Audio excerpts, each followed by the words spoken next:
Welcome to the Am I Hunting Podcast. In this episode, I'm sitting down with Corey to reminisce hunting in our youth and how things have changed for us over the years.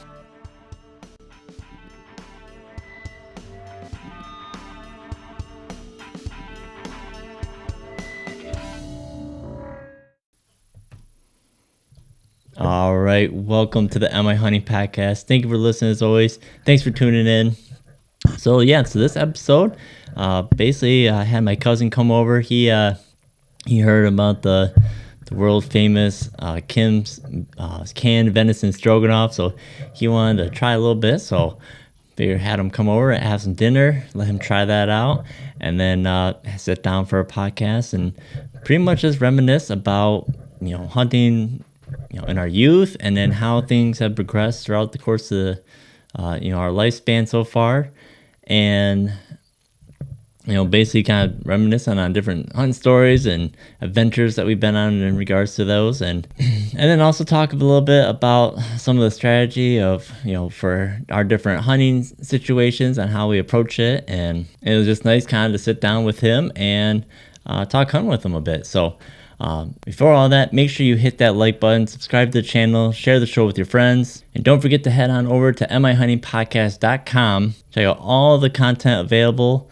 and if you're looking for more, head on over to the Join Us button, become a member. Your membership supports this show directly, as well as gives you special access content, a live stream that will be done every month, additional discounts, and members only content. So with that, let's get into the conversation with Corey. So I figured we'd start, back when we were young and where we weren't even old enough to hunt yet, and hunting with our dads. Yeah. I know when we were having dinner, you had brought up some of the stories from us sitting with your dad on how we went up to the Lake Michigan Bluffs, and we've gone up there, I don't know, as far back as we can remember. We've been going there. Yeah, the day after Thanksgiving every year. So, and I don't even think that was during Thanksgiving, because we weren't doing a drive, I think, or were we? Yeah, I think we've always been doing drives up there. Was it just my dad pushing the deer then? Yeah, it started off pretty small, and then we got more and more guys, and then it's kind of dwindled again. It has. But it's hard to get the guys, but we've always kept the tradition, which is awesome. Yeah. Yeah. So that was. I guess you tell that part of the story, because we were both sitting with your dad, because we weren't old enough to hunt by ourselves yet. Yeah. I don't even think we were old enough to even hunt. No, I don't think so. I don't even think me and you were bow hunting yet. No, and that was definitely before the youth season program even started. Correct. So, yeah, yeah, we were up there, and then I guess you tell what you remember of that hunt. Yeah, it was. We got the lucky draw to sit with my dad, and then your dad he always liked to drive. He liked to push the deer because he knew where they were hiding in the little holes. So we were sitting up there on top of the bluff. It was pretty cold and blowy that day, blowing pretty good that day. We're sitting up there. We're three wide and just up on top of a bluff, and towards the end of the drive there, the two twin 4-points come running out of that ravine up out of the bluffs there, and across that sand blow, coming right at us. And I'm like, oh man, they're gonna run us over. And they're right on their tail to tail and just hauling right towards us. I'm like, oh man. I'm like, looked at Ty. I'm like, they're gonna run us over. And they got about, I don't know, probably 15, 20 yards away, and they spotted us, and they stopped real fast. And then they kind of looked at us and turned broadside and just stood there, gave us a perfect shot. And I remember we looked at my dad had a gun on them, and we kept saying, shoot him. And yeah. We couldn't figure out why he wasn't shooting them. And then all of a sudden we heard click, and the gun, he went to pull the trigger, and the gun jammed on him. And yeah. I remember he was having some issues with his gun where, it was just misfired. He wasn't getting a good strike from the firing pin or something, whatever it was. I remember he had to take it to the gunsmith a couple times. But yeah, this buck, standing broadside, like you said, 15, 20 yards away, right out in the open. We could have thrown a rock at him, I think, we definitely were thinking that, yeah. But, that's probably one of the things that I mean, we'll always remember too is going up on the bluffs and doing all those hunts. I mean, it's been a while since anyone's actually gotten anything up there. Right. But like you said, it's always been a tradition of going up there and just again that camaraderie, and then Yeah. just that possibility that something could show up. And just the views, you can't beat the views up there when you're sitting up there looking out on Lake Michigan. I mean, sometimes it's cold and it's blowing and you're shaking, but it's a neat area to hunt. It is, yeah. I mean, yeah. You work to get up there because I mean, there's no real easy way to get up on those hills. You gotta climb a hill at some point. Right. And then, so you start sweating a little bit. You're huffing and puffing. You finally get to the top, and then, depending on the weather, I mean, wind chill up there is always pretty bad. Yeah. And then, yeah, I mean, so you get up there, you're sweating, and then by the time you get to the end of the drive, by the time the drivers finally make it to you, you're freezing cold and ready to get down off the hill. I mean, I can't imagine. I mean, dragging a deer out of there. I've never had to, but it'd be a long drag back out of there if you got one. Yeah, I mean, the one time that I did get one up there, I mean, I don't even think I have the antlers anymore. I think I either turned them into like rattling antlers. I think they might have ended up being a dog shoe or something like that too. But yeah, yeah, he was probably he was either like a big 1.5 or maybe a 2-year-old. But yeah, right in that same spot, my dad and Ashley drove that, and 2 of them came out. It was probably the same ones that, the older versions of the ones we saw last time with your dad. Yeah, because that might have been my only year that I missed it. I missed that year going up there with you guys because I wasn't there the year you shot yours. But yeah, well, I don't even think that was during the Thanksgiving time frame. Oh, okay. This was, I think there's an extra one because,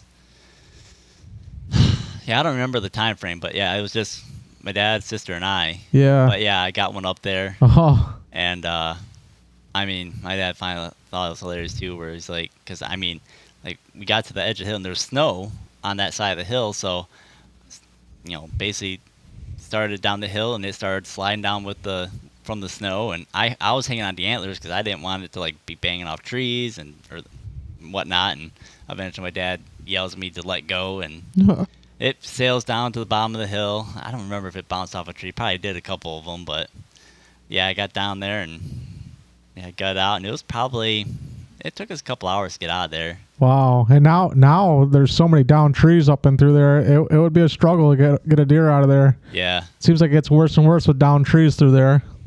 Yeah. Yeah, I know. I got another buddy that he hunts further north up. I think he's more up in a little bit further north in the Leonard County there, and he killed a big buck out of there, and he said by the time he got done dragging out that he had basically shaved all the hide off on one side, or at least all the fur, because he had to drag it over so many deadfalls. Wow. So, yeah, I mean, that's why, too, last year I cut up that doe and packed her out. I was going to drag the whole deer out of there. No, especially by yourself. That's a lot. Mm-hmm. But, I don't know. Again, I've been hunting there more this year, trying to get a little bit better lay of the land, so there is another spot where I'm pretty sure there's a lot of deer bedded, but I still don't know how we would ever push it because there's no easy way to get up on that side. That side of the hill, it's bigger hills than the side that we usually go on. Oh wow, yeah. So and our dads aren't getting any younger to be pushing those big hills like that. Right. Yeah, that, and I don't know which direction they would really come down. I mean, you could probably push it from like the lakeside, push them down towards the field, but again, there's the avenues of for them to escape. You'd need a lot of guys to be able to do it. Right. Because I mean, you're looking at a lot of open timber still, just to cover it all. Right. And there's like so many like little weird valleys and little, yeah, you know how it is up there. Yeah. I mean, nothing's a straight line up there. So I'm just real grateful that we get to do that up these drives. We're just come from a family that's always hunted, and it's been pretty awesome. Yeah.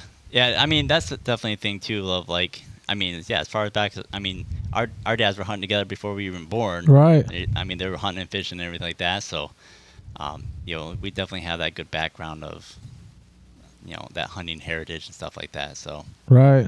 But, Yeah, I don't know, man. It's interesting. Like I'm like I don't know about you, but it kind of feels weird like being in that like time frame where like yeah, our dads are getting a little bit older, and like they don't really necessarily run the show anymore. It's like, okay, you guys do this, and like you guys go do this part. It's like, okay. Right. It's like they still enjoy doing it, but it's usually like I mean they always ran the show. Now it's a lot of us, coordinating everything, getting all the guys together, and Which is good because eventually we're gonna have to, if we want to keep that tradition going, we're gonna have to do that. So I think they're kind of training us into getting that thing to organize, and they want it to keep going. yeah, yep. And like I said, I mean I know there's deer up there because there's always a sign for it, but yeah, one of these days, pretty soon, someone's gonna get something. Yeah, and you never know. We've had years where there's been 3-4 inches of snow. We're up there, or I know. Been years where it's been pretty warm up there. You just never know what the day after Thanksgiving what it's going to be like weather-wise up there. Yeah. But no matter what, we always do it every day after Thanksgiving. No matter what the weather is. Yep. Yeah, the hunting tradition. Yeah. Yeah.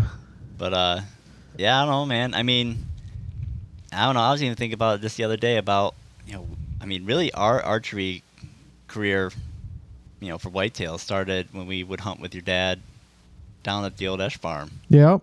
I mean, we'd sit, someone would be down by the pond, someone would be up by the gravel pit. And, yeah. I mean, we did that for a number of years. Right. And then we kind of moved over to across from your mom's place there. Yeah. And we hunted. We had some permission to hunt the property across the street from your mom's, and then that's where we kind of started our youth hunting. Was over there. Yeah. Me, you, and your dad. Yep. And my dad. I mean, that's where I got my first buck, in the gravel pit at the Martin place, and then I think the first year you could do the youth hunt, we were. Yeah, I think all four of us were out there. Yep. Yeah, I mean, I don't know, man. It's weird thinking back of all the years we've been hunting and whatnot. It's just like, and then especially too of like how our mindset has changed, or how we've transitioned into like, I mean, you've got a lease essentially that you guys, manage and whatnot. Yeah. So you got another hunting property that, again, still out near the same area, but right. And you and I both have had lots of years where we haven't got a deer, but we don't give. We still every year we're still out there trying. That's the most important part. We haven't gave up yet. Anyway. Right. I mean. Yeah. I mean, geez, from the time I killed my last buck to when I finally got one again, it was 13 years. Wow. I'd gone without even getting a deer. Yeah. Most guys would have gave up by then, I think. But we it's just the fun getting out there. Yeah. Yeah, and that's the thing too, man. Like, especially like, being, in this area and whatnot, and seeing like how the transition is. Like, I don't still care. I mean, last year, that buck, he's a 2.5-year-old, and like I was tickled pink to get him. Yeah. Like, it doesn't have to be the big guys that are always like the biggest buck. Like, I'm still at the point like I even told you during dinner, like I almost burned a buck tag on a doe. Right. Just because I wanted to shoot a deer. Like she was right there. I was like, I just want to arrow a deer. Right. And now I was always been a big, antler hunter, and now I got to have dinner with you guys tonight and have a canned venison. Oh man, I think I've changed my philosophy a little bit. I might be going for a doe and getting some meat in the freezer. After that was very good. Yeah, and that canned venison. I mean, I was always really hesitant. Like I knew that people did it. I actually have a friend and coworker that. They've always done canned venison, but I was always very hesitant to do it because I was always worried I was going to mess it up and, get food poisoning to the family and whatnot, or have it all go bad and then have, entire deer's worth of meat, have to be thrown away because it went, sour or something like that. Right. But, yeah, that's the other big thing too is, making that switch of like doing all my own processing and stuff like that. Certainly when I first started doing it, it was very bad cuts. Wasn't always the most efficient with it. Probably didn't take care of the meat as well as you should. But it's weird transition of like getting back into it. Because we started out hunting a lot when we were young. Yep. But then like I kind of got out of it. Like those later teen years, got distracted away from hunting and fishing all the time. Right, and you played football and stuff, and that was kind of right in the hunting season, and Yep. And then it wasn't until a good number of years later that I really got focused and tried to get back into it. right. I mean, how much do you think you've changed or transitioned to from where starting out? Well, a lot, because I used to we used to bait, and you'd see it was just you could pattern the deer, they'd come in on the bait, you kind of just knew when they were going to come in, they would, but now we got to work a little harder when no baiting, I've learned how to do food plots now, and how to from step one to all the way to the finish line, and you've taught me a lot with food plots, and I just think that makes hunting a little bit more fun, It's not just going out October 1st and setting out a bag of carrots and hunting anymore. It's starting in August or and tilling up the land and putting your food plot in, and I think it's actually made hunting a little more and a little more fun to do.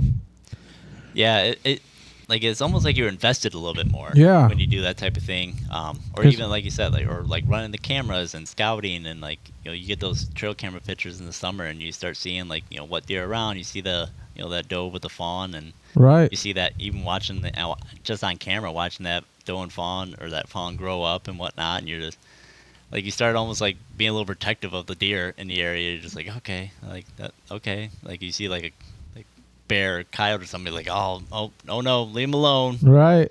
But yeah, it's really interesting of going through that process, and like you said, learn a little bit more, and I don't know.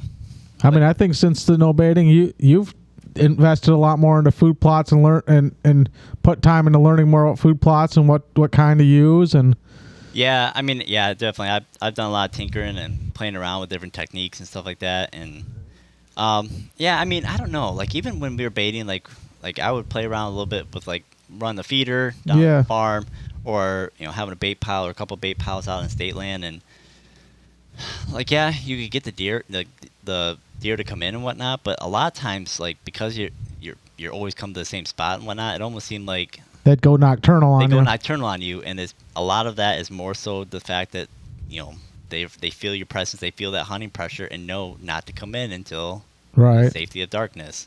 So yeah, a lot of times you run that bait pile, you'd hunt it a couple times, and then next they're only coming through at night. Right, especially the big mature bucks. They're gonna wait till dark and come in if they even come to it. Right, exactly. So I mean, and that especially that, start learning that a little bit by running more trail cameras, on those bait piles or on those feeders, and you could see it. I mean, yeah, right. Shortly after hunting season started, the deer just would show up at night, and they'd be there all night long, or show up, whenever that, feed time was for them, and then you wouldn't see them during the daylight. Right. Yeah. The nice thing with these food plots is they're more natural, and you get them in there all during the day, and it's been pretty cool. Yeah. That, I mean, yeah, and the other thing is too is you get a food plot started. It's a lot of work to get it planted, and depending on how much you've invested in the fertilizer and stuff like that, it is expensive. But once that food plot's in there, it's pretty much it's just there. Right. And depending on the size and whatnot and what you plant, you could have it for an entire season, and you don't have to keep going back there and buying bait or whatnot. And right, and tracking your scent in there all the time. By putting more bags out there. And yeah, and I actually I've even transitioned more down at the farm to where I'm really not even hunting over the food plot anymore. I've got the food plot there. I've actually moved my main hunting blind away from, to one far corner now, to where, I'm not even really going to be sitting on that food plot unless I'm probably rifle hunting, mm-hmm. which at that point I'm still back in the far corner where I'm not necessarily going to spook deer if I don't want to. Right. If I'm not going to shoot a deer, then I'm not right in the mix with them. Whereas where it was before, I mean, those deer were coming from basically right behind the blind.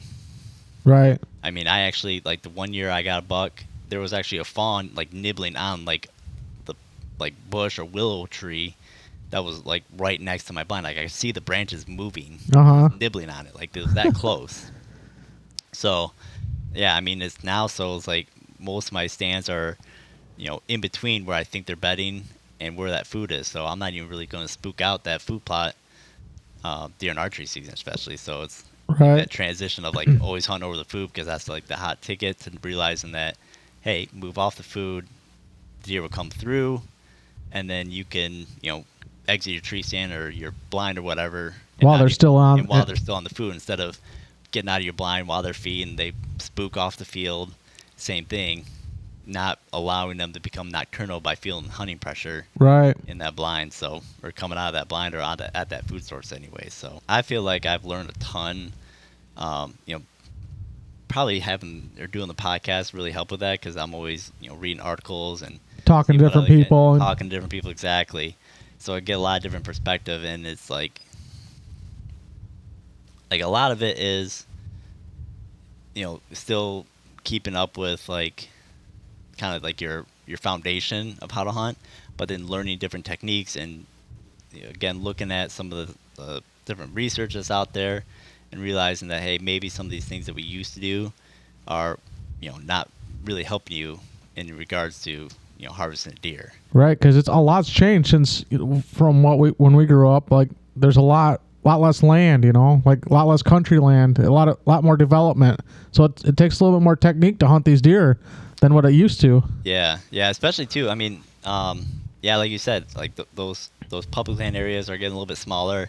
The parcels are getting a lot smaller. So yeah, if someone maybe hunted like a large property, now it's broken up into several different spots, or like you said, or it's not it's developed into where you can't hunt it at all. Because like our old farm there, it's not the way it used to be. There's big gravel pit that's mostly taken over half the land and more houses up there. It's a little harder to hunt. Yeah, you got to go to different spots. Yep. Because that's the other thing too. Is like I know we don't have the hunting pressure that maybe downstate does. Because I know things get a little crazy down there from what I've been told and whatnot. But I mean, definitely, especially going from like doing bow season, and then the amount of pressure that's there when it hits rifle season. Right. Like even on like the state land and whatnot, like that week before rifle season, I mean, you can feel or see all the people moving in. Oh, you can see the campers getting set up and down the roads and on the state land, and you can definitely tell. Oh yeah, like I mean, this was several years ago, back when we first moved out this way. Like I bow hunted this spot, and no one, absolutely no one. And then I went out there for opening day. Or what's opening day? I don't know if it was opening day, but early on in the rifle season. And like where I used to set up, there were 2 campers. Like I could see the lights from the campers. Wow. Like where I typically sit. So like I go out there, I'm like, I can't hunt here. Like these guys are camped right here. It was a full-on hunting camp, going on. Oh yeah, there's 2 of them. Like there was one on this, because I basically was like near a corner, like where the 2-track, like there's a bend. Yeah. And I would be in that little inside corner, and there was literally a camper. Like I could see, 100 yards one way. There's a camper there 100 yards the other way, another camper. That's what I'm talking about. I think we got a lot of people from downstate that it's getting developed so much down there that they're coming up here and setting up camps, or just guys that got to move around because this land's getting developed. Yeah, I mean even then, yeah, that's a big thing too. Is because if you're down south, you can't. A lot of times you're stuck, using a shotgun or like a straight wall cartridge, right? Where you can't use like a bigger caliber rifle. So yeah, a lot of people still are coming up from downstate, for sure.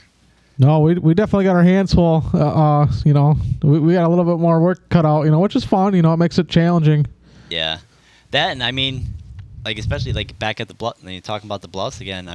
The number of people that are out walking, right, is way higher than what used to. You never used to see hardly anybody up there, but now the day after Thanksgiving, everybody's out there getting their exercise, bringing their dogs up there, and it never used to be like you never hardly see anybody. We used to be the only ones up there. Yeah, even just as earlier season, yeah, I was out there and like I was walking out and there was a couple groups walking in. Right. It's just and then I went back another time like a week later, there was like 10 cars there at like the trailhead, just people walking. It's Right. like, holy smokes. But yeah, so yeah, dealing with the fact that a lot of these spots now are gained popularity. People have found these areas that they like to hike and just go for walks and stuff like that. So yeah, dealing with that type of pressure as well has been interesting. Right. So I'm trying to think back. I mean, how long have you had your lease? I think I don't know. Me and my dad were trying to think of that. I think we've been at like 15 years probably. Has it really been that long? Yeah, it's been a long time. How long ago was it when you guys went out to Maryland? It was just before COVID, so we stopped going right when COVID hit. We didn't travel then, so it was probably like 3 years ago, 4 years ago. Yeah. What did you think about going out of state for a deer hunt? I was excited. I couldn't be more excited. When we got that opportunity to go out there and hunt some private land, it was awesome. I've never done that, and I've seen those big Illinois bucks and the Illinois hunts, and I was excited. But I didn't think Maryland. Honestly, I didn't think Maryland had big bucks. I didn't think of it as a deer state. So I was a little iffy too. I was excited, but a little iffy. I was like, I don't know. It's not like in Illinois, but we got out there and it was awesome. We were right on the edge of a golf course. You could see out from our deer blinds, we could see people. Me and my dad could see people playing golf up on the hillside, and it was like, there's no way we're gonna see many deer in here. No way. And the first day we got out there, we got driven out to our blinds on a golf cart, and we were making all kinds of noise. It was dark. First thing in the morning, it was dark still, and my cousin, he brought us out there in golf carts and then dropped me off and at my blind and shined the light right up the tree stand. Said, "There you go, get up there and enjoy your hunt." And I'm like, okay. And so then my dad rides on the golf cart, and I could hear him going through the woods, playing his day. And I'm like, all the deer are gonna be gone, And out there you can bait still in Maryland, and he had some bait set up for us, and he had it all set up for us. It was really nice. And so my dad got set up, and next thing I know, I could see the golf cart light going up across the field, back to the house. And I swear it wasn't more than a half hour. I could hear deer walking around, and I couldn't believe it, And it was like we were on a ranch, a fenced-in ranch, but we weren't. It was all wide open, and yeah, right away, we had deer coming in, and we were going for, he said he wanted 8 points or bigger, the landowner, my cousin, and we were happy with that, and we had some deer coming in, and like I couldn't believe it. Like, I don't know, maybe 45 minutes of my hunt, a nice 8 point came in, and that was my first nice buck I shot with a crossbow. I put it up there, and it was it was about 45 minutes after light, and came in and was eating a little bit, and it was definitely rut season, then, and they were chasing does and put them on, and it didn't go more than 20 yards. It was awesome. I've never shot a buck that fast, on the first day of hunting season. So your first morning, and basically shortly after first light, and you got your buck. Yeah.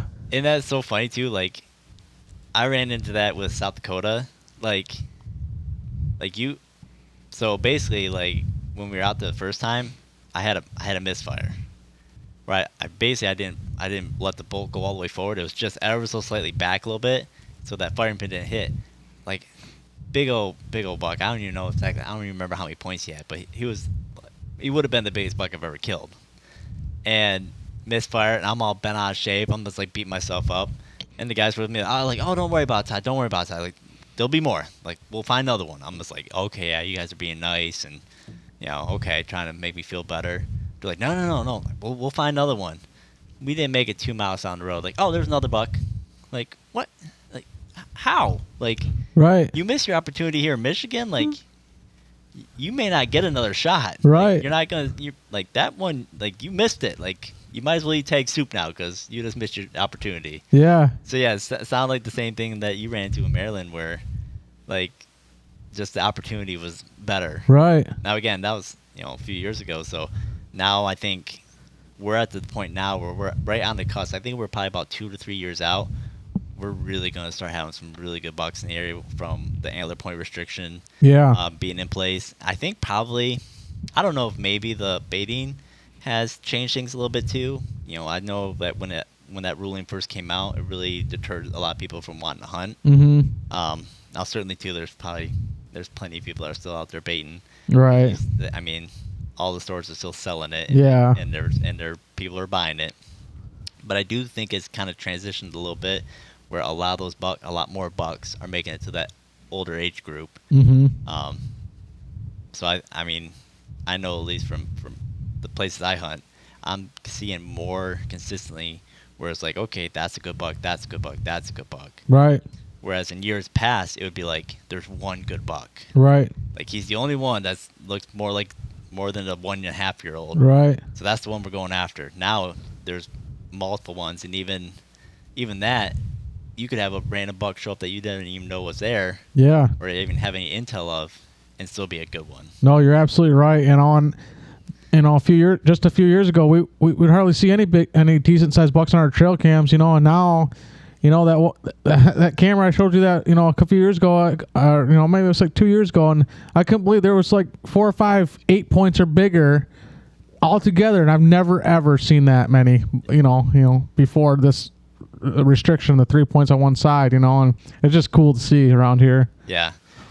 I mean, it definitely, like, I'm kind of curious to see where we top out at, because again, we do have some ag around here, but again, we're mostly big woods up in this area, northwest lower Michigan. So we definitely don't have like the major ag fields Mm-hmm. of like down south, or especially you look at states like Indiana, Illinois that have just tons of ag. Right. They're going to have this monster bucks because they're so well fed. Right. So I am curious to see kind of where we kind of plateau at for Right. the size of the deer that we get. But I got a feeling that just by allowing more of those bucks to be older, Yeah. there's going to be some big bucks killed Oh yeah. again here in the near future. I mean, there are getting more and more big ones around here. So Yeah, I remember I was so bummed when they did that, because I was struggling to begin with to even see get a smaller buck, and I was bummed, but I'm real thankful they did it now. I mean, it's amazing what the deer you see now. yeah, it was kind of weird though, because again, growing up like right next to Leonard County, I mean Leonard County had the antler point restriction for a decade before anyone else did, really. Right. So it was kind of like, for me, when they announced them, it's like, okay, whatever. Like we already kind of did that when we would go do the drive anyway. Like we knew like had to have the 4 on the side. Right. But so I don't know. It wasn't really that big for me. Uh-huh. I know a lot of other people were very fired up about the idea. Right. Now again, I know there's a lot of hunters that were out there, really pushing for it. Right. Because they knew, essentially what could happen if that went through, and we're seeing the benefit of that. Oh yeah. But that reminds me of that story where we were doing that deer drive, and we had quite a few guys then, and we were pushing some set of pines, and this doe comes running out, and it was the whole top of the head it had a bunch of brush stuck to it, and it looked like an enormous buck. I couldn't, and I all of a sudden, I don't know if it was Dad or somebody yelled, "Don't shoot it! It's a doe with brush on its head!" And everybody had their guns up, and oh man, they're ready to fire. But I mean, that was something, just some stories like that to remember, when we do them drives. yeah, I mean, I remember that too, because I was one of the people walking, and I think I had already because basically what the layout was is that there was like a patch of pines, open field, patch of pines, and we were just pushing the pines. Yep. And then the people sitting would watch the open field as they came out, and then we just kind of kept leapfrogging all the way down. And yeah, we made it through this one, and there was some, I don't know if it was like a lilac bush or some big bush in the middle of the field. And I remember like I was walking past it basically, like I was already past the bush, and just the bush erupts, and some deer comes flying out of there, and yeah, it's got branches, everything hanging off it, and yeah, it looked like an enormous buck. It looked like a big old buck busting out there, yeah. But I mean, I don't know, man. We both have had instances of being almost ran over from deer. Oh yeah. Either from those drives, or just basically from drives, not necessarily even on the bluffs, but even down at the old Martin place. Right. I remember like just being on the fence line and those deer got pushed out of those pines. Yep. And then they just kept coming and coming and coming and Right. coming. Like I don't know, it's like 200 yards across this field, and they just ran straight for us and stopped like 10 feet out. I can't believe neither one of us have actually gotten ran over yet. As many close, I don't know how many times, but more than 10 times. I bet you we both almost got run over. Yeah, I don't know. I'm not sure if it's just because we're, just shorter guys, or the fact that we're really good at hiding. Right. Yeah, they just almost run into us. But I don't know, man. No, I'm just real thankful that we have our dads that taught us all this hunting. Like it's been fun as a family. Yeah, and that's the thing too. I mean, I certainly went through a period where it was a lot of like, okay, I'll go out do my own thing. But now it's definitely at the point now where it's like, yeah, let's get more people involved. Like let's Right. The idea of like doing like the deer camp again, far more appealing to me, and wanting to have more of that, Right. than just be like, yeah, I'm going out hunting, I'm going to try to get my deer, whatever. I think the next thing we need to do is talk our dads into doing a out of state hunting trip to all of us together. I think that'd be fun. That would be. I know. My dad and I, we were looking at doing an out of state hunt to Nebraska, but for one, it turned out to be a whole lot more expensive than Yeah. either of us were anticipating. Especially because we're like, you could do it like a DIY hunt, like do it all yourself and just buy the tag. But again, you're doing a lot of like work of trying to figure it out, and Right. far less likely to, get a deer that first time through. Right. So I don't know. Where would you want to go?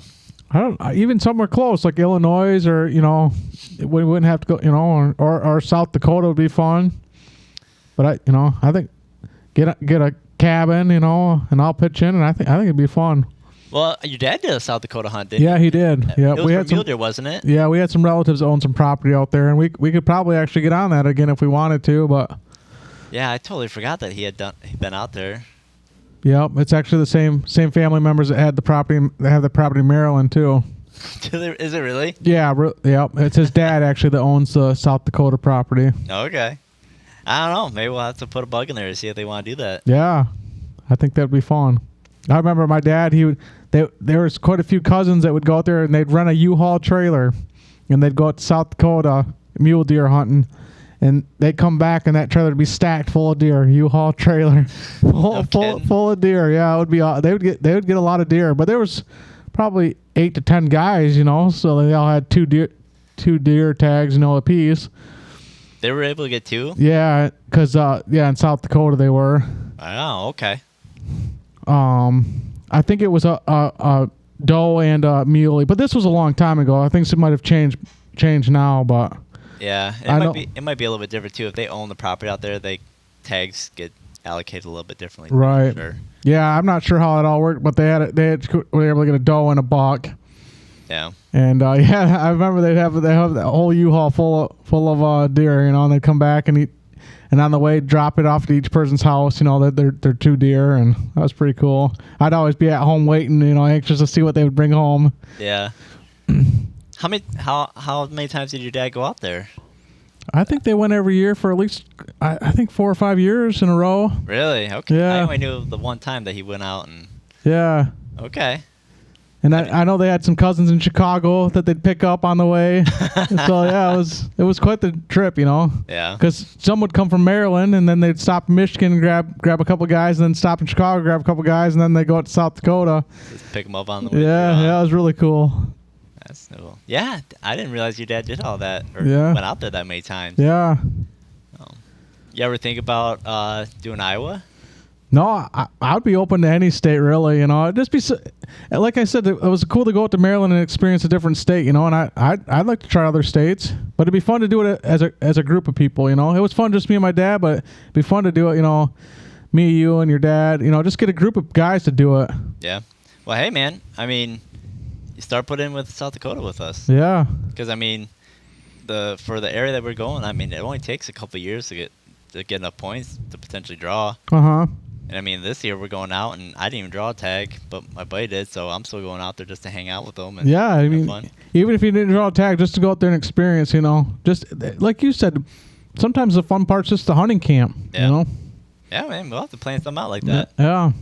Of course, if you that'd be one thing too. If your dad was open to South Dakota, then we could convince my dad about South Dakota. Yeah. Because he sees that those deer, unless they're mule deer, are typically the whitetail are typically smaller than our whitetails. He's like, why are you going out there for a smaller deer? Right. But yeah. And now our dads are getting to retirement age, and it's like we spent a lot of time with them, and then we had this gap where you didn't, which it happens to everybody. Now it's like you kind of want to spend some more time with them again, and get out and hunt more with them, and Yep. so. Yeah, I don't know. I'm at a weird stage now too, where it's like taking Kira out hunting. Like now I understand like where my dad came from of like having me be the one that was behind the trigger. Yeah. Like that. It's like now it's like I don't know, man. Like give me another year or two, and then after that it's like Kira, like let's go get you deer. Like you go hunt a deer now. Right. So it's weird being that in that middle ground of like still having my dad around and like having him still mentor me, but then now I'm mentoring Kira. Yeah. It's throwing me for a little bit of a loop of like my priorities anyway. Your dad probably likes seeing that though. Oh yeah. Yeah. Oh yeah. I mean, I'm not sure because Kira is gonna go out with this opening day for firearms. So I don't know if she's gonna sit with him or with me. Right. So I kind of want to see if she wants to sit with her grandpa, which I would be tickled about that. Yeah. Especially if she gets one with him. Right. That'd be a cool memory, but I don't know, man. Yeah, we've had a lot of fun. We've had a lot of fun hunting together. That's for sure. Yeah, and that's the weird thing too, man. I mean, looking at it, I mean, we've still got a long history. Yeah, we do. So, yeah. So I mean, I'm very optimistic to see where this goes, and like I said, the deer, that we'll encounter, and the memories that we'll build and stuff like that, and like you said, being able to hunt together more, and not being so solo and stuff like that, and actually have some more camaraderie. We'll definitely have to keep that as a focus for us. Right. It's amazing what hunting will bring families together. It's pretty cool.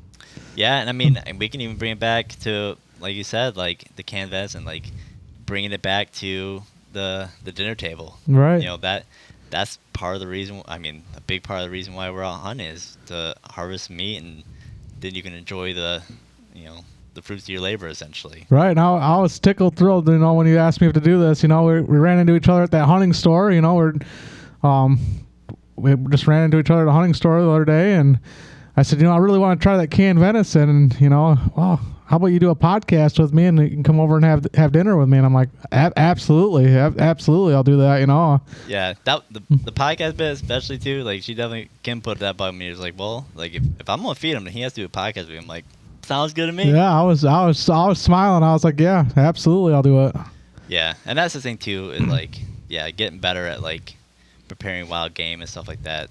Definitely being able to share that. I mean, I'm at the point now where I thought I was gonna not have to kill that many deer, but now I'm looking at the canned venison's getting dwindled down already. Right. I'm all out of summer sausage, so I was like, well, I asked you tonight at dinner. I said, how much do you have left of that deer your daughter just shot? And you said you're about half through it already, and that wasn't too long ago, so yeah, it went fast. That was a little over a month ago. Right. And yeah, it's half gone. I remember before coming down to do this podcast, after dinner, I told Kim I want that recipe if I get a deer, and she says, well, I just I throw it together, Well, I said, I'll be calling you on the phone if I get one and getting the steps to do it, because it was good. Yeah, I've been trying to get her to like write these recipes down, because like she does with some of the canned venison too. Like my first batch I did last year, or the small batch, she made some pho, so it's like a Vietnamese soup. Mm-hmm. I'm probably going to have that wrong, or where the origin is, but really good soup. And hey, write down the recipe. I'll be able to share it like with the show and stuff like that. She's like, I don't have a recipe. Like, I just throw it together. I'm like, that's pretty cool though. Like, I don't know how she does it, man. Yeah. Like, again, the other problem is too, sometimes though, like she gets it just right, and you're like, make that again, and then she like makes it again, and you're like, it's hard to double it if you don't have the written down, like, it wasn't as good as last time. Like, right. What'd you do different this time? She's like, I don't know. It's like, oh, okay. Right. But yeah, man, that's the other thing. That's the other thing that I'm having fun with, is being able to share, especially because of being more open to shooting does and stuff like that. Of being able to share more of the meat and stuff like that. And it's doing more specialty stuff like the canned venison, summer sausage, smoking stuff like that. Right. Before, when I first started out with the processing, it was like burger, and then like back straps, Right. tenderloin, Right. and like that was it. Like, No, my dad was always big. You know, he was a big buck hunter. You know, he ate the deer, he ate the venison, but he was always, if he's gonna shoot one, he wanted it to be a buck, and he kind of taught me that, you know, that way too. But you know, I'm kind of leaning towards I want to get a doe. You know, every once in a while you gotta you know, average out between the bucks and the does, and you know. I would eat, you know, this canned venison's amazing. Just makes you want to go out there and get a doe, you know. Yeah. And again, a lot of that too stems from, you know, back, and you know, our dads remember a time when there weren't that many deer around. Right. And I mean, like they actually still kind of, you know, have that mindset, especially up in the UP, where their deer numbers are still way down, and actually sounds like they're still getting worse. Actually, like you don't shoot those does because, you know, those are your breeders. Those are the ones that are going to breed the next generation. But now, especially too, like where we're at now, you know, our deer numbers are, you know, expanding, you know, here in the lower peninsulas. So yeah, I mean the DNR, they're pushing real hard for more does to be killed. Well, I was just talking to you the other day about, you know, I went to go get my my deer license, and I normally just get the combo, and I said, do you have any doe tags? And I hunt Benzie County, and I said, yeah, for Benzie County. He's like, oh, we got doe tags. You can get them right over the counter now. And I that was the first I heard of that, you know? Yeah, and that's only been, what, I think 2-3, this is a year 3 of that, maybe, if I remember correctly. Okay. Where, yeah, I mean, yeah, you used to have to, you know, apply for whatever county that you want Right. for your doe tag. And there was a lot of times, like, you either had to be very quick, or, you know, get your points and then not draw, or you had to be very quick on the draw for any that were left over. Right. Like if you didn't buy that leftover tag like the day or two after they were released, yeah, you weren't getting a doe tag. I remember that. I remember missing out a lot of years trying to get a doe tag, you know, and when I wanted to get a doe here, and I'd always miss that deadline, you know, or they'd be already tagged out. Yeah. And then that's the other thing too, like especially, you know, looking at the, you know, the breakdown of your deer population, you know, having it, you know, a better buck to doe ratio, you know, basically, you know, all the science is, you know, proved or shown that, you know, having a closer, you know, buck to doe ratio, you know, because typically in nature it's usually about 1 to 1. So, you know, basically one doe fawn to one buck fawn. Mm-hmm. But even if you get it like, you know, 6 to 1 or something like that, you're gonna start seeing more rutting activity. Those bucks are gonna have to compete more. Right. Theoretically, you should, you know, see more buck activity during the rut, more seeking than, you know, than you would otherwise, or a lot more competition. Right. Those. So. You know, another thing I've been noticing too is a lot more twins, like a lot more buck twins and stuff lately. I don't know. Yeah, a lot of that, you know, it all depends. Like, so especially, are you noticing that more so on your guys' property? Yeah. A lot of that could be too because you also got Pete right next to you, that he's doing a big food program as well. Yep. A lot of that better nutrition for those does is leading to a lot of those twins. Okay. I'm not sure if you notice it on your property, but are you noticing that those fawns are a lot bigger than usual? Oh yeah. Or that they shed their spots a lot quicker? Right. Some of these fawns are medium size. Yeah. Yeah, we actually, when Kira and I went out, I actually thought it was 2 does came out, and she's like, the one still has spots. Oh. And I pull up the binoculars, and you could see just a little bit of spots still on the hind end. But it was a decent sized body But it was already. a decent sized body deer. So, yeah, a lot of that, again, the good nutrition, that doe, if she's well fed, they actually did a big study. I forget what state they did it in. But basically they pulled deer, and, you know, they actually pulled some deer out of South Dakota, and then they basically did control of like, okay, these are smaller deer. What happens when we give them good nutrition? Mm-hmm. Well, they show that buck actually, you know, in comparison to a buck that was kind of still fed to the same food that would in South Dakota, Right. was a bigger deer, larger antlers. They went back and did the same thing again, but instead of feeding that fawn, they fed the mother. Okay. So they gave her good nutrition, and then also gave that buck good nutrition after that, and it was an even bigger deer yet. So it was a much larger percentage of the deer growth. So even just having a mother that's, you know, well fed and fat and happy, Mm-hmm. tend to be, you know, deliver a larger deer, or a deer that has more potential to be bigger. Okay. So that's the biggest thing that has really been being pushed now is you get better nutrition, you're going to see potentially bigger deer, or they're going to be able to represent their genetic potential much more. Right. So basically the nutrition, and then allowing them to get the older age classes. Yeah. To really be able to see what they're doing. Right. Yeah, because just recently I had triplets, 4 points all on the camera. That was pretty cool. I've never seen one like that. Really? Yeah, it was all three were the same size, and all 4 points, all the same. Yeah. Now, do you think that doe dropped triplets, or do you think maybe she adopted one? Could have adopted one. I'm not 100% sure, but they were definitely all alike. Yeah. Yeah. I mean, I know it happens, but I know it's not that common for triplets. But I mean, the fact that if she was able to raise triplets, right, or even if she adopted it, the fact that she was able to take care of all three, right, it's a very good sign. So yeah. Yeah, I know. We always laugh too about when I first went down to help you with the food plots, and I was really big on the mock scrape. Yeah, you were. I didn't believe it. The mock scrape, mindset of having a scrape or setting up some type of licking branch, and yeah, we were out there. I think you were still. Were you still tilling the field, or I don't remember. Yeah, or putting the seed down, one of the two. Or maybe I think you're still driving the tractor, because we didn't have a cultipacker, so I think you were just driving around. Okay. Using the tractor tires to make everything down. I grab a pine branch, yeah, one of the trees, take some 550 cord I think I had, looped it around a tree branch and hung it, and you thought I was absolutely crazy. Yeah, oh yeah. I was like, you're wasting your time, Ty. What are you doing? Yeah, so I mean, it looked funky. It wasn't a very good branch. Again, we should probably go back and actually do something a little bit better. But yeah, basically right underneath that tree, I hung that branch and scuffed out the dirt a little bit to make a little scrape. And I always laugh. So you called me up, or I think you might text me. It's like, I can't believe there's deer hitting that. Or I think I sent you a picture of the trail camera, because I had the trail camera on it, and there was a buck on it. I think I sent you. I couldn't believe it. Yeah, man. And now the last 2 or 3 years, they've been coming back to that same one. Yeah.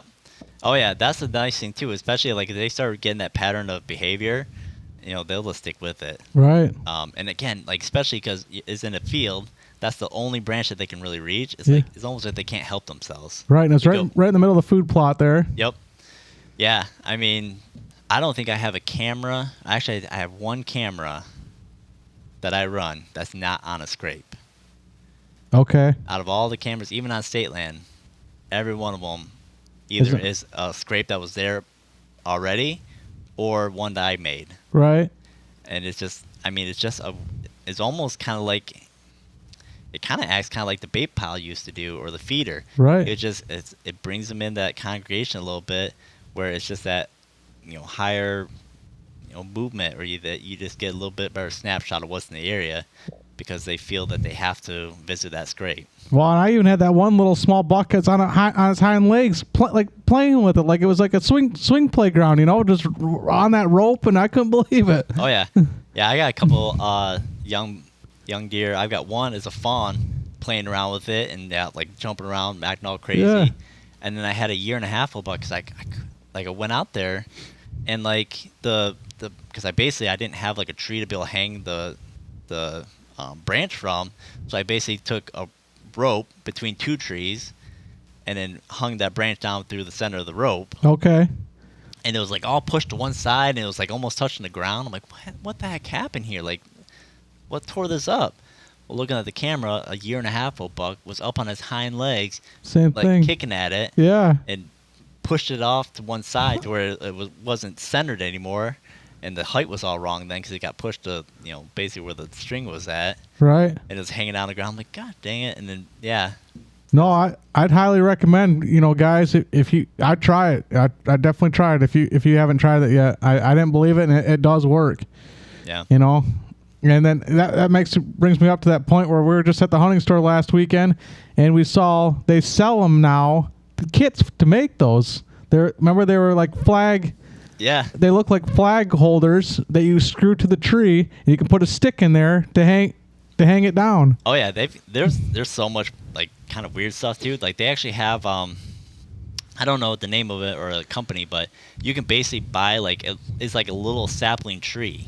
Uh-huh. It's fake, but it's basically, and then it has a branch down for you. So like same thing, like if you have a field or something like that and you don't have a tree, Right. you just stick this little thing in the ground. It's got a little like stake. You jam it down, and it's just a little tree and the little branch that hangs down. Yeah, I'd highly recommend you guys, that to try it out. Just give it a shot and put a camera on there, and I'm telling you, you'll be surprised. Yeah, yeah, and with that too, I mean, you definitely need to make sure that you have it in an area where deer are going to naturally be anyways. Right. Find a good trail. Yeah. So either like we have here with what we started out with yours, in a food plot where deer are going to naturally be anyways, Mm-hmm. or a lot of times what I'll do is put it right in a trail. So a trail that I know is being used, I'll actually make it to where basically the deer either has to interact with the scrape, Right. or they have to like move their head or walk around it Mm-hmm. from when they're on their trail. So even if they don't interact with it, they're still their presence. They're leaving scent as they walk by. Right. Which right now, I don't know. Like some of them, at least a lot of them on the ones that on the farm, most of them aren't really getting hit by any of the mature bucks yet. But that's not too surprising right now for me because I'm looking at probably more like Halloween time frame Mm-hmm. when at least the main buck that I'm targeting from there shows up. Yeah, that one you did in my food plot, I had a lot of younger bucks doing it, but that'll draw on the mature bucks because during rut, that mature buck's gonna want to push them smaller bucks around, and it'll draw them in. Not they might not hit that scrape, the big bucks, but they'll be around because once them little bucks are in there on them scrapes, it's gonna get them big bucks fired up. Yeah, and you'll notice that too. Like a lot of times, like when you first like do a scrape, like you're like, okay, that's for bucks. There's a lot of does that interact with those scrapes, and, Right. and again, we'll play around with that licking branch, mess with it, again, leaving their scent and everything like that. So, yeah, even like those younger bucks or even does will stop in there. I've actually got one out on the state land where the camera caught this buck. He's like kind of nosing around in the scrape, and then the next picture, there's a big like puddle where he was standing. Yeah. So he clearly peed right in the scrape. Yeah, you remember you showing me that? That's pretty cool. Yeah. So again, yeah, scrapes are. I'm a huge, fan of using scrapes or hunting over scrapes now. Like but I mean years back, like I had to use basically just mock scrapes because I was terrible at scouting and finding scrapes naturally. Like I couldn't find them. Like I could find rubs all day long, Uh-huh. but don't ask me to find a scrape because I couldn't find a single one. Right. So I had a really hard time of learning where to find them or recognizing them Right. probably. Another thing that we just, me and you both, I think it was your first one too, is this winter we went out scouting a little bit and we found that deer shed. Was that your first deer shed? Yeah. Yeah, that was pretty cool. We were both, our eyes lit right up when it was just laying there right on a deer trail. I mean, that was pretty cool finding that. Well, that was what? December? Well, it was even that. It was like 20 yards from where you parked the truck. Yeah, right. It was right there. Yeah, it was pretty cool. That was pretty cool, yeah. And I think it'd be fun to get out and start shed hunting a little bit more, Yeah, and that too, like, it's really fun time too, because, like you can learn a lot, just especially being, like, once that snow melts, you can still see a lot of the sign from the fall. Right. And it's amazing the stuff that you can see, especially when the leaves are still all down and you got the bare ground still. Uh-huh. Like, it's amazing. You can see, like, oh, this is a major trail. This is, Well, that stood out like a sore thumb. We both spotted it, right? It was just laying there. But Yeah. I'm sure some of them are pretty hard to hard to see sometimes. But that was sitting laying right there on the ground. That was pretty cool. That was pretty cool. Yeah, I mean, and that was funny too, because we were just going there to scout. Yeah. Right. And yeah, it's too bad we didn't find the other side. Though. Yeah. It was a 3-point. I was probably a 6-point. Yeah. But yeah. But it was cool. But now the other funny thing is, how far away from that spot now do you have a tree stand? I would say probably 30, 40 yards down the hill. Yeah. We thought we'd try it, and we found a couple mature apple trees that we didn't even know were on that property. You got to get up there and scout because you never know what some areas that could you think that's bad and could be good. Mm-hmm.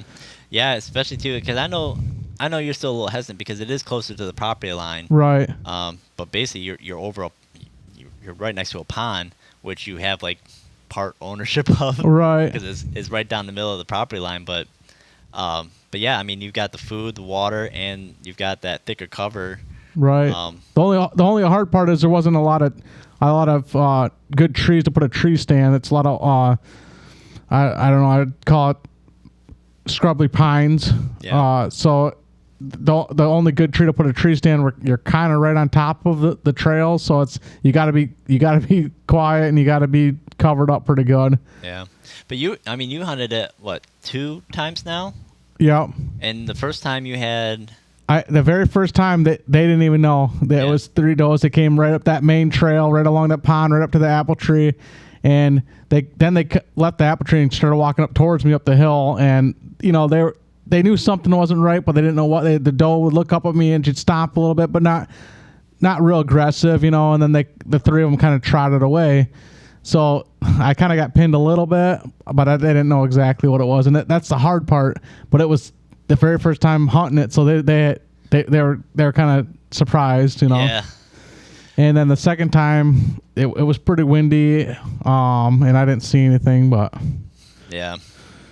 Yeah. So I mean, that spot does definitely have some potential. Again, we scouted that this spring. You're hunting it this year, so you're learning it yet. I mean, I'm usually that point too. Is like it takes me usually like a season or 2 to start figuring out an area. So yeah, the fact that we found that spot, and then sure enough, yeah, the apple trees there, so you got that soft mass was huge perk to the area. right. But yeah, again, you'll hunt this year, and we'll learn. Probably change it around a little bit next year, because I don't want to ruin that spot, and I don't want to get pinned too many times, Yeah, learn how they utilize that area a little bit better. Right. And then readjust. I mean, I had to do that with the buck I messed up with. Like, I thought that they use this trail more often, but he came down this one. Right. So now it's like, okay, now I have to readjust, move my tree stand, or move my stand location from what I had. Even though going into the season, I thought I had this area pretty much figured out. Right. And then lo and behold, like, nope, I need to make an adjustment because I was a little bit wrong on some of my assumptions. So. And that area right there might just not be a good spot for a tree stand. We might have to look at maybe just doing a ground blind in that area next year, because Right. maybe just to get back off a little bit, and because there's no trees available. Yeah, because I was even thinking about too, like trying to remember back about how big, because it's kind of like a little bit of a valley. Right. It comes up out of from the pond, and it moves up into some of the pines off to the right hand side. I'm trying to remember how far across it is of that valley. Like, I know you can't shoot all the way across it, Right. because it is more than 40 yards, isn't it? Yeah. Like, it's a good ways to cross that thing. Right. But if they come up that way, they could get pretty close to you if you're on a ground blind. You just have to let them come up a little bit farther. Yeah. Yeah, I think it'd definitely be a good spot to rifle hunt with a ground blind. Yeah, definitely. Like you said, like if you had a rifle, you could set up kind of on that hillside. Right. Either have a pop-up blind or even just kind of a makeshift ground blind. Sure. And yeah, at least at that point too, once they make it up that hill, you could shoot at anything that goes across that valley. Well, that other bull I was hunting. The nice thing with the pines is you can tuck them ground blinds in there, and they're hard to see. They're real hard to see, which is nice. But yeah, I mean, how many times have you had deer like basically like Walk right up to nose that. in your blind, Right. because you're right there tucked up Yeah, underneath that pine tree. That's the nice thing about hunting in pines. You can tuck them ground blinds in there pretty nice. Yeah. Yeah, definitely too. Like, I don't know, like even like doing like more like ground hunting even without a blind, like it's amazing. Like, I don't know, it's like if you get tucked into some cover and whatnot, you can get away with a lot. Right. In comparison to like when you're up in a tree, when like you're kind of skylighted, and they can, unless you're out of like, out of their view, or they don't catch you moving or something like that, they can pin you pretty quickly up in a tree. But if you're in that ground blind, Yeah. you're not making a bunch of noise or moving too much in there, especially if you get like with you, where you had it was pretty dark in there. Like if you get in the low light situation, like You can't see in there. You can't see what's going on inside that blind. It's just a dark hole. I'm a big fan of just opening that front window and leaving all the other windows closed, because that's the only view I had anyway, and the only shooting lane was out in front of me. And yeah, it was dark in there, so they couldn't see in. Even during the daylight, they couldn't see in. Yeah. Which is nice.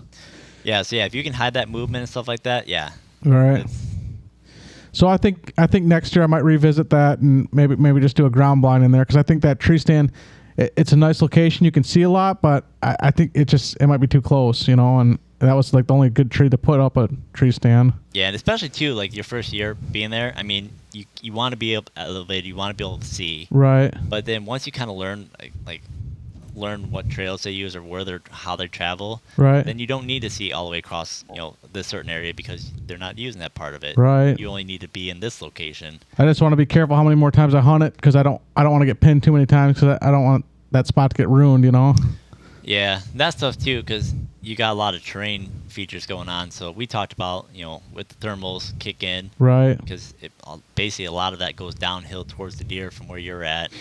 So yeah, you gotta be careful with that. And then yeah, I mean, again, you'll be able to hunt it when the situation allows for it and Right. when the conditions are right for that stand. And again, Yeah, I'm kind of waiting for the rut to kick in and to hunt it again. That way they're a little more not so cautious, and maybe get them scooting around there a little bit. yeah, I don't know, man. I mean, even like that, I mean, with that apple tree there, I mean, as long as that food source is still there, Right. you could always still capitalize on some that comes in just to feed. Yeah. If they feel comfortable in there, but And even we did a little bit more scouting on the front of the property, and we found a nice little other area with running with some scrapes or some rubs, and I mean there's some areas on that property that we haven't scouted in a while, which was pretty cool to me and you go walk around there and check that out. yeah, because I mean that spot historically, you've had deer movement. I mean, Right. you had I think it was one of Trevor's buddies. killed a Yeah, buck over there. our cousin Trevor, his buddy, I let him hunt there, and he shot at that time it wasn't 3 points on one side. He didn't have to have that, and he shot a little 4-point over there. Yep. So I mean,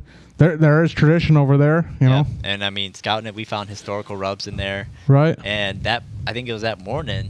There was 3 does standing up There was a there. group of does in that area, so the does were definitely using that as a travel corridor, or using that traveling in that area. So yeah. So we're just trying to find more spots, because it'd be nice to have more family to hunt with us out there. Like me and my dad both said, it'd be nice to find some 4 or 5 good spots so we can have some family members come out there and hunt with us. Because it's fun to hunt with other people, not just 2 or not by yourself. You can share some stories and share what you saw, and Yep.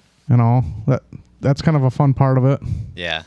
Yeah, especially too, and especially in an area like you guys got, it's big enough, and it's the layout of it.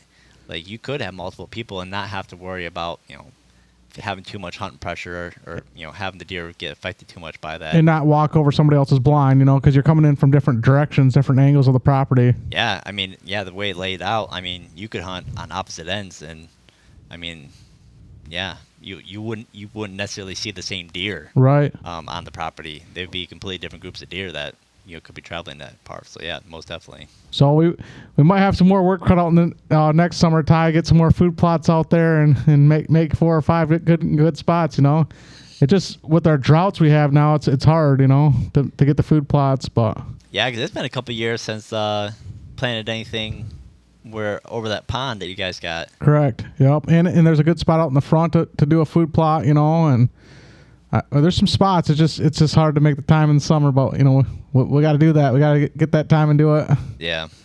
And again, too, I mean, and getting the equipment out there and yeah, and again, scout more frequently, knowing some of those areas that you can capitalize on, and picking the right time and place to put those food plots in, and yeah. Right.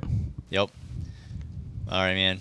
Well, you know what? I would love to be able to keep talking with you, but I know you've got work tomorrow, and unless you want to keep going. No, probably over your hour, huh? We are, but that's all right. Yeah, we had fun though. That was a good time. Well, again, we'll have you back on. Again, I want to get our dads in. Yeah, Do this too, because definitely. their stories are ridiculous. And we probably wouldn't be hunting if it wasn't for them. So we definitely got to get them on here. Right. I know. But- I've been meaning to have you and your dad, on the show for a while now. So, again, maybe here in the next couple of weeks we'll have some buck stories to be able to share. That'd be fun. Yeah. We'll have And we'll have another big meal, and right. then we'll sit around and talk hunting stories. And maybe in the future we'll have a out of state sit down together, all of us. We'll have to play it out. Again, I don't know. I know my dad. He's planning on retiring in a couple of years, so he might have some more times, but he might be more game for Yeah. doing a group trip. Yeah, that'd be fun. But, All right. all right, man. We'll wrap this one up, and then yeah, we'll have you back on for sure. Sounds good. All right, that is it for the conversation with Corey. Again, Corey, thank you again for coming on and opening yourself up on the show here.